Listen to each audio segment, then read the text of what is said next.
Welcome everyone to a brand new episode of Salt of the Earth, a program by Media Commission of the Catholic Syro-Malabar Eparchy of Great Britain.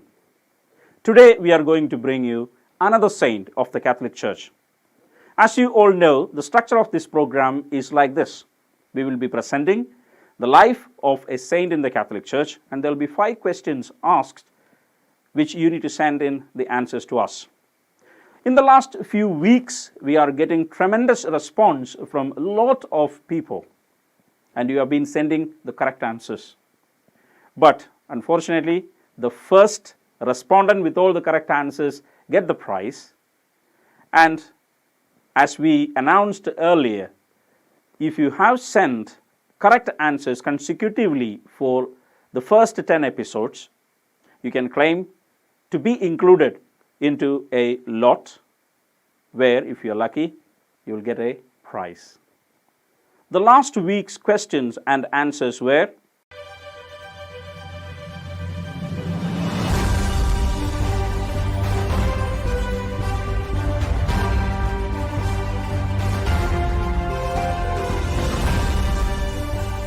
I know you are waiting to know who the winner was for last week.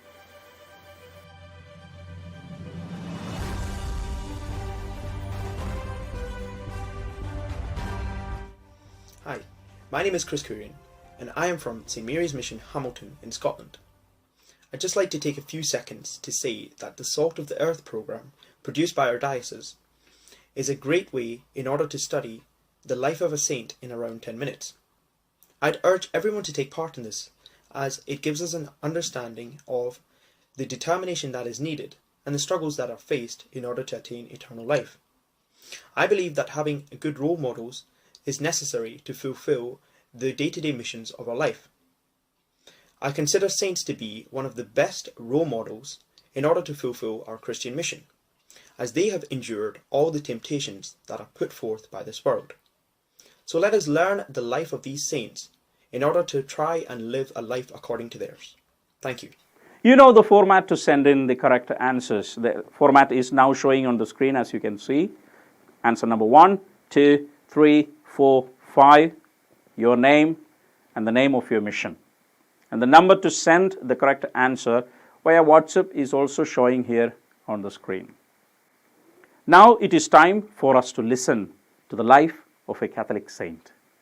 Welcome to Salt of the Earth. Today we're talking about the Duke of Bavaria, Saint Henry, son of Henry, the Duke of Bavaria, and of Gisela, daughter of Conrad, the King of Burgundy, was born in 972.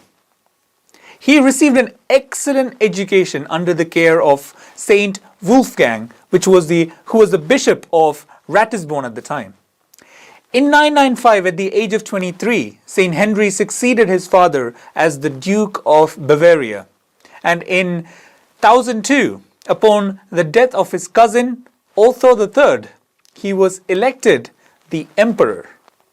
Firmly anchored upon the great eternal truths, which the practice of meditations kept alive in his heart, he was not elated by this dignity and sought in all things the greater glory of God.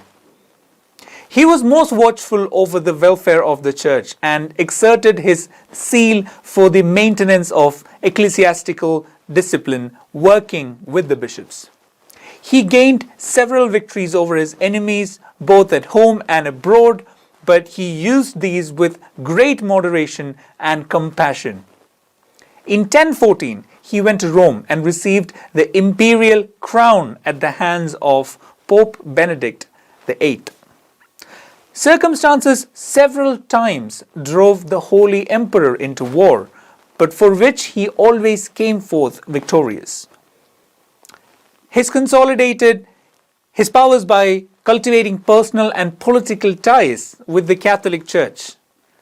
He once casted himself at the feet of Herbert, Bishop of Cologne, and begged for his pardon for having treated him with coldness on account of misunderstandings. You might be thinking we're talking about an emperor so far. Let's further go forward and understand his spiritual life.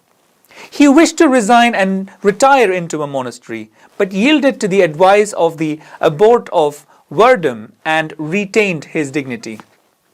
Both him and his wife, Culeguede, lived in a perpetual chastity to which they had bound themselves by now.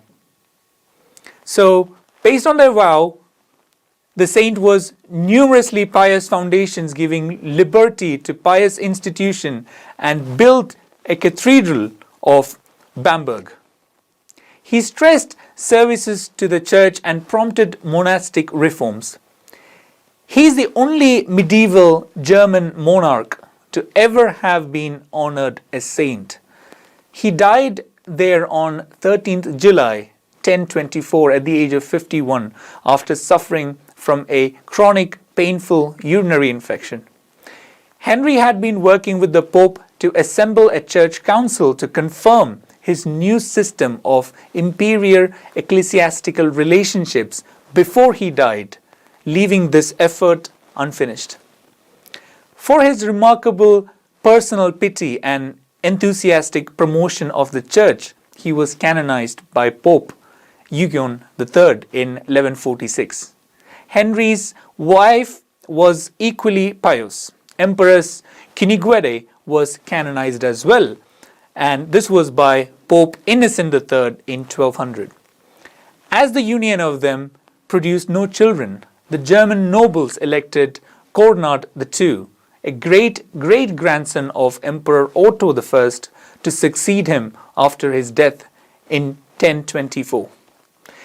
We celebrate his feast on the 13th of July, and he is the patron saint of the childless, of dukes, and of handicapped, and those rejected by religious order.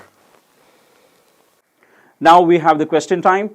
Let us listen to the questions. Now it's question time. Question number 1. At what age did Saint Henry succeeded his father as Duke of Bavaria?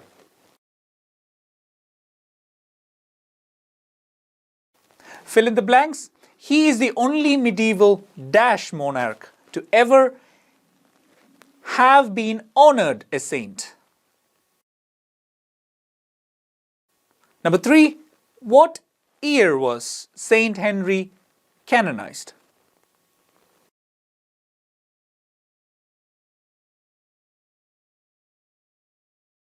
When do we celebrate the feast of Saint Henry?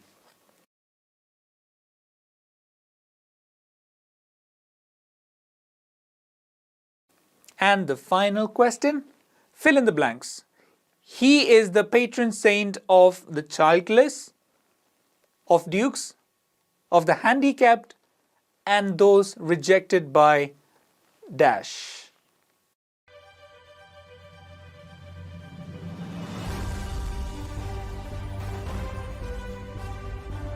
We hope all of you are enjoying this show, and in the next episodes we will bring you another saint of the Catholic Church. Till then, goodbye.